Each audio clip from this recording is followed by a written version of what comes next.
اعوذ باللہ من الشیطان الرجیم پناہ مانگتا ہوں میں اللہ کی شیطان مردود سے۔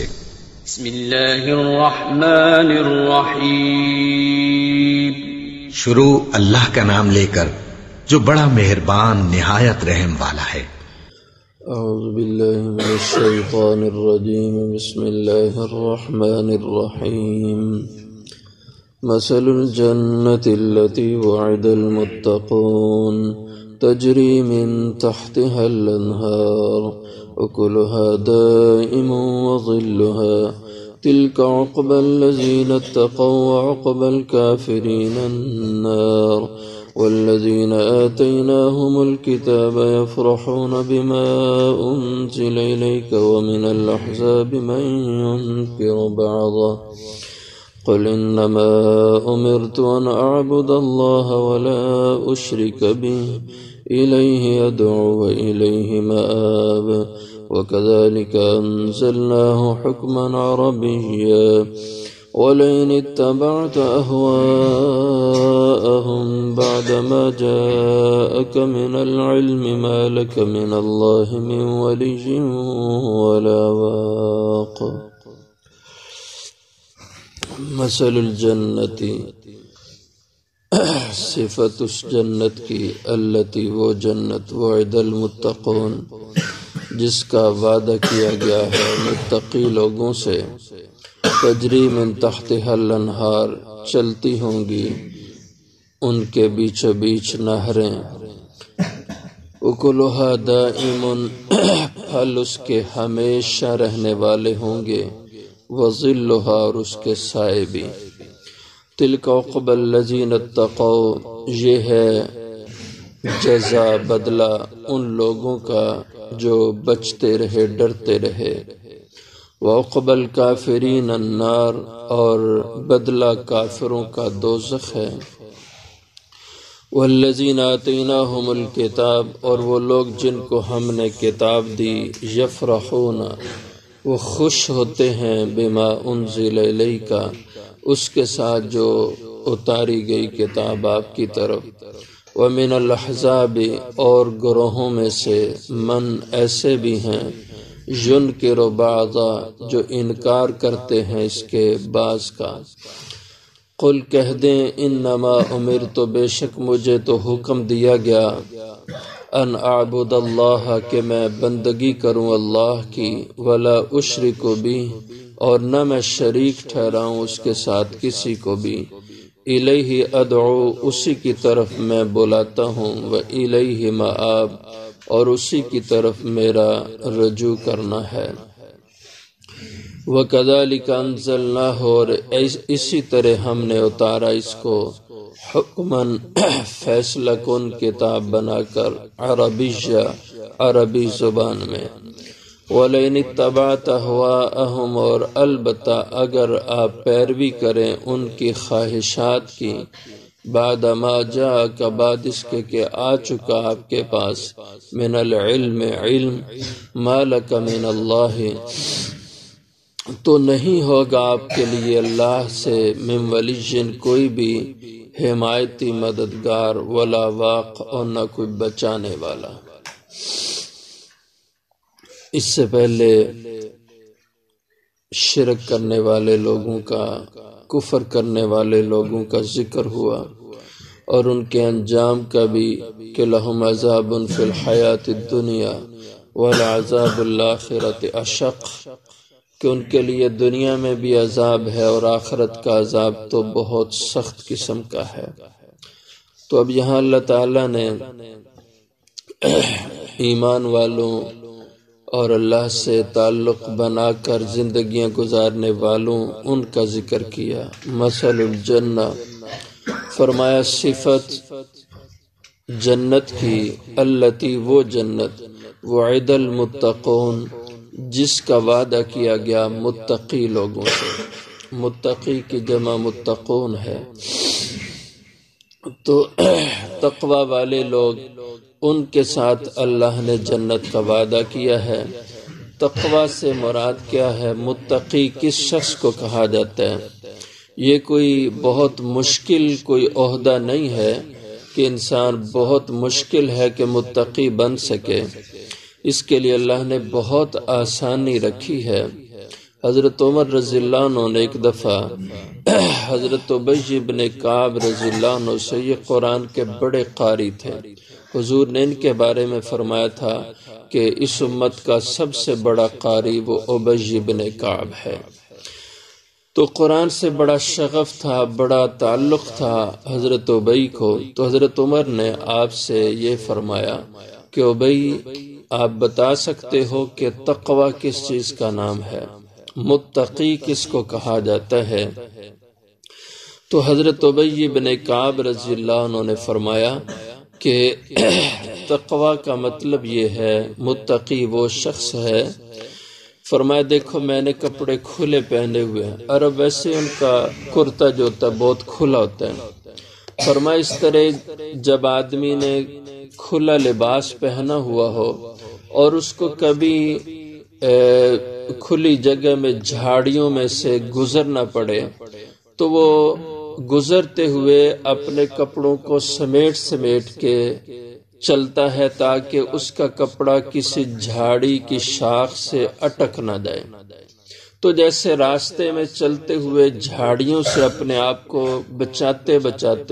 کہ اس کے کانٹے اس کے کپڑے سے الجھ نہ جائیں، وہ چلتا ہے اور بچاتے نکل جاتا ہے۔ فرمایا اس کا نام تقوی ہے کہ زندگی ایسے گزارے کہ جب ہر طرف کانٹے ہیں گناہوں کے تو ان میں سے گزر رہا ہے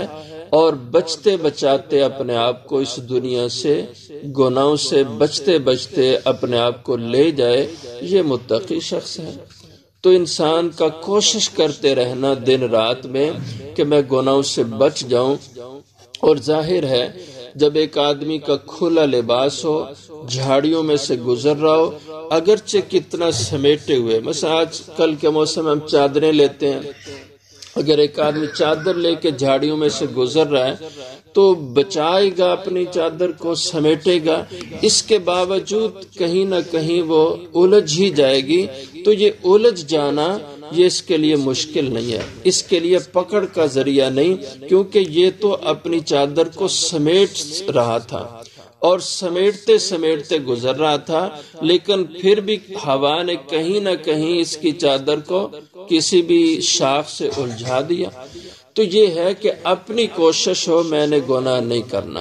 میں نے گناہ سے بچنا ہے، پھر بھی گناہ ہو جائے، یہ تقوی کے خلاف نہیں۔ تو اس طریقے سے اگر ہم زندگی گزاریں، نیکیوں پر چلیں اور گناہوں سے بچنے کا عزم اور ارادہ دل میں ہو اور کوشش کر رہا ہو، پھر بھی گناہ ہو جائے، تو یہ تقوی کے خلاف نہیں۔ اس طرح اگر ہم کوشش کر لیں تو ہر شخص متقی ہے، ہر شخص تقوی کی راہ کا مسافر ہے۔ تو یہ جنت جس کا اللہ نے متقی لوگوں سے وعدہ کیا ہے، اس کی صفت یہ ہے تجری من تحتها الانہار، جاری ہوں گی اس کے بیچوں بیچ نہریں،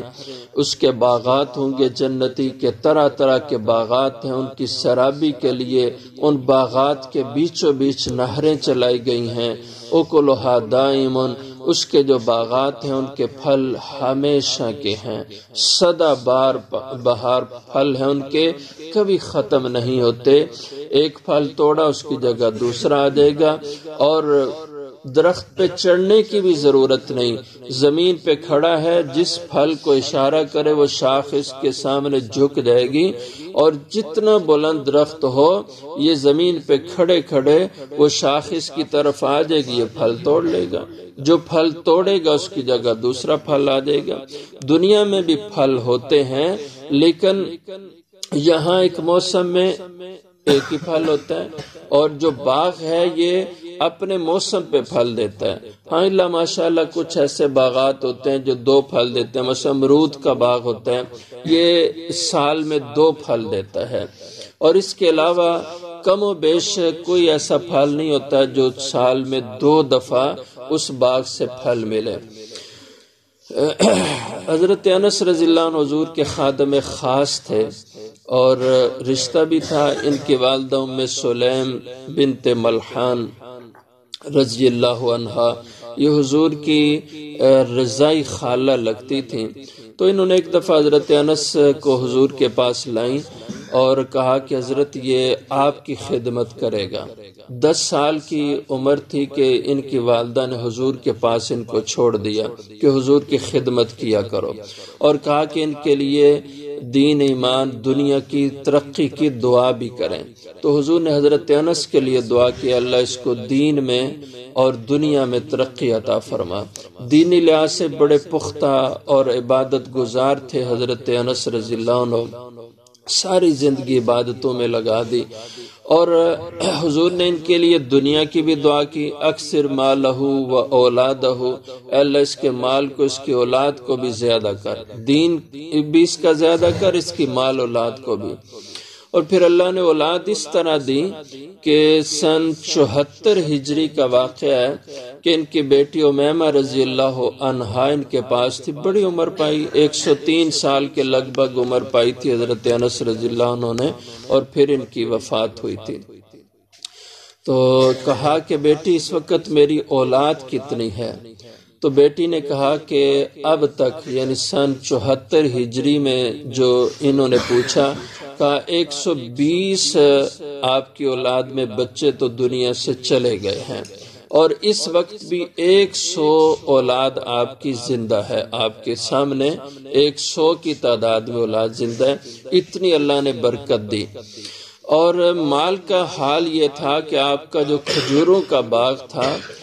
یہ انوکھا تاریخ کا واقعہ تھا کہ وہ سال میں 2 دفعہ کھجوریں پھل دیتی تھی۔ حالانکہ کھجور کے بارے میں یہ مشہور ہے کہ اس کا پھل ہر صورت ایک ہی ہوتا ہے، کبھی بھی دوسرا پھل اس پہ نہیں آ سکتا، لیکن ان کا جو کھجوروں کا باغ تھا وہ سال میں 2 بار پھل دیتا تھا، اور 2 بار دیتا تھا، اور ساری جو کھجوریں عام جو سال میں 1 دفعہ پھل دیتی تھیں، ان سب سے زیادہ اس کی پیداوار ہوتی تھی۔ جو اس باغ کی کھجوریں ہوتی تھیں، اگرچہ 2 بار یہ کھجوریں پھل دیتی، لیکن پھر بھی جو سالانہ پھل دینے والی کھجوریں تھیں ان سے زیادہ اس کا پھل ہوتا تھا۔ تو یہ جنت کی شان ہے کہ اکلھا دائم، اس کے پھل سدا بہار ہوں گے، وظلھا، اور اس کے سائے بھی۔ دنیا کا سایہ یہ کبھی ادھر جاتا ہے کبھی ادھر، پھر ختم ہو جاتا ہے، لیکن جنت کے جو سائے ہوں گے وہ بھی ہمیشہ رہیں گے۔ یہ آپ کے علم میں جنت میں رات نہیں ہوگی، بس ایک ہی موسم ہوگا۔ امام بہقی رحم اللہ نے ایک روایت نقل کی ہے کہ شعیب رحم اللہ اور ابو العالیہ ریاحی رحم اللہ یہ کہیں اکٹھے نکلے، اور صبح صبح کا وقت تھا جب سورج نکلتا ہے، یہ بس آج کل کا موسم ہے، تقریباً 8 ساڑھے 8 کا آپ وقت لگا لیں، آج کل 7 سوا 7 بجے سورج نکلتا ہے، 8 کا وقت لگا لیں، بس اس وقت میں تو ابو العالیہ رحم اللہ نے فرمایا، شعیب دیکھو کتنا پیارا موسم ہے، کتنی ٹھنڈی ٹھنڈی سورج کی یہ دھوپ ہے۔ تو فرمایا کہ یہی جنت کا موسم ہوگا کہ جو پہلے پہر صبح صبح جب سورج کی روشنی خوب پھیل جاتی ہے، جو اس وقت روشنی کا ایک سما ہوتا ہے، سہانی سہانی اس کی روشنی ہوتی ہے، فرمایا یہی جنت کا ہمیشہ موسم رہا کرے گا، اس میں اتار چڑھاؤ نہیں ہوگا، تو اس کے سائے بھی ہمیشہ رہیں گے۔ تلک عقبی الذین اتقوا، یہ ہے اچھا انجام، جزا ان لوگوں کی اتقوا جنہوں نے بچتے بچتے ڈرتے ڈرتے زندگیاں گزاری تھیں،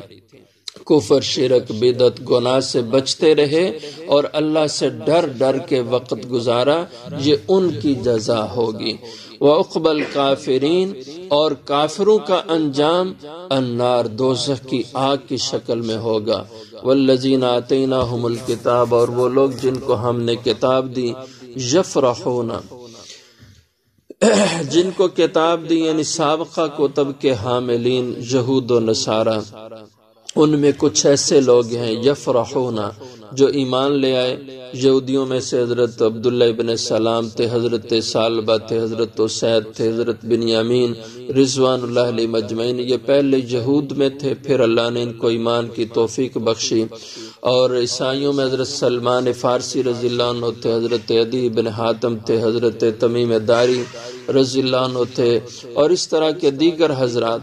تو یہ جن کو کتاب ہم نے دی اور پھر یہ ایمان لائے، یفرحون یہ خوش ہوتے ہیں بما انزل الیک اس قرآن کو سن سن کے، اس کو پڑھ پڑھ کے یہ خوش ہوتے ہیں. ومن الاحزاب اور دیگر گروہوں میں سے عرب کے مشرکوں بت پرستوں میں سے ایسے لوگ ہیں ینکر بعضا جو اس قرآن کا انکار کرتے ہیں، جو قرآن کا حصہ ان کے شرک کا رد کرتا ہے ان کو بالکل اچھا نہیں لگتا، وہ اس کی مخالفت کرتے ہیں. قل انما امرت آپ کہہ دیجئے بے شک مجھے تو حکم دیا گیا ہے اس قرآن کی بہتر تم مخالفت کرو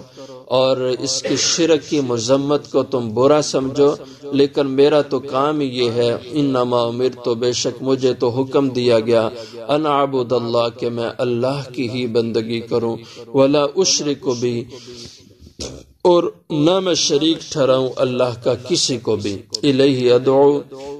میرا کام ہے اسی کی طرف لوگوں کو بلانا، اللہ کی توحید کی دعوت دینا، و الیہ مآب اور اسی اللہ کی طرف میرا رجوع ہے. وَكَذَلِكَ أَنزَلْنَاهُ حُكْمًا عَرَبِيًّا جیسے پہلی کتابیں اللہ نے اتاری ایسے ہی انزلناہ اس قرآن کو بھی ہم نے اتارا حکماً ایک فیصلہ کن کتاب بنا کر، عربیہ عربی زبان میں نازل کیا کیونکہ سب سے پہلے جن میں یہ کتاب اتاری گئی ان کی زبان عربی تھی، اس لیے اللہ نے اس کو بھی عربی میں اتارا. اور ویسے بھی دنیا میں چونکہ سردار زبان تھی عربی، جیسے حضور نے فرمایا کہ اہل جنت کی زبان بھی عربی ہوگی، تو اس نسبت سے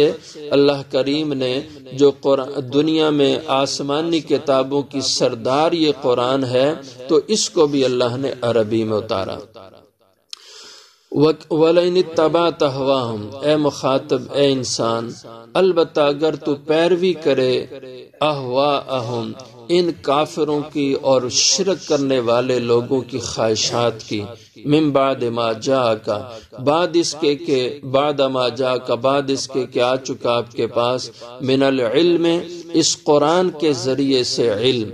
یہ قرآن علم کا چشمہ ہے، یہ آنے کے بعد اگر تم اہل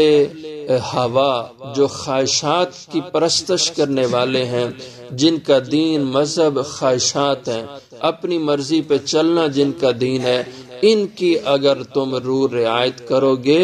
تو مالک من اللہ تو اگر کل کلاں تمہاری بھی پکڑ اللہ کے ہاں ہو گئی تو نہیں ہوگا تمہارے لیے اللہ کے سامنے من ولی جن کوئی حمایتی، کوئی مددگار، ولا واق اور نہ کوئی بچا سکنے والا. اللہ کی پکڑ اگر آ گئی کہ تم نے مداہنت اختیار کی، تم بھی بے دینوں کے ساتھ بے دین بن گئے، دین کا مذاق اڑانے والوں کے ساتھ تم بھی دین کا مذاق اڑانے شروع ہو گئے، تو پھر تمہاری اگر خدا کے یہاں پکڑ ہو گئی تو بچنے کی کوئی صورت نہیں ہوگی، نہ کوئی بچانے کو تمہارے سامنے آئے گا. اللہ کی پکڑ پہ کون چھڑا سکتا ہے کسی کو؟ اس لیے فرمایا پھر تمہارا کوئی مددگار نہیں ہوگا اللہ کے سامنے اور نہ کوئی بچانے والا ہوگا.